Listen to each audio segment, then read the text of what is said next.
Darkness. No sound, no feeling, nothing.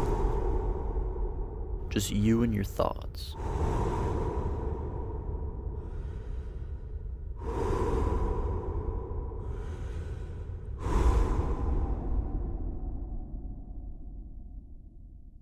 This is the experience of sensory deprivation, aka floating.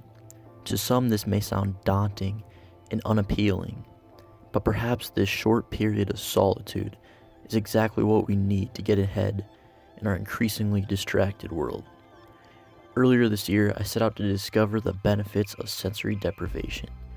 My theory was that floating would help me clear my mind and score better in a testing environment. Thus, I set out to test my theory by doing a float session the night before I took the ACT.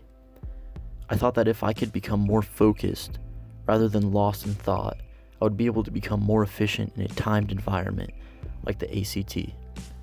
As it turns out, the floating had very little effect on my testing results, but I discovered something very profound.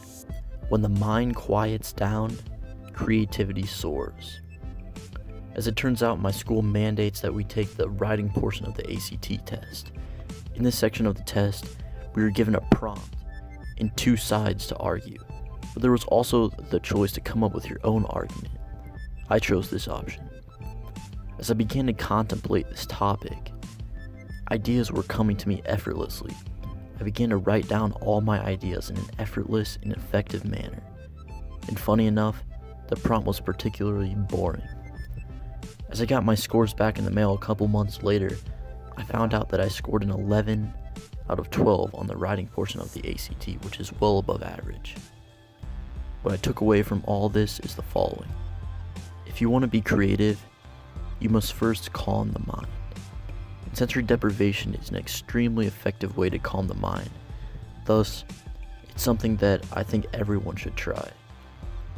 I just went to this place called Omaha Flow Spa, and this is where I floated the day before the ACT, and I really enjoy this place, so I would recommend that.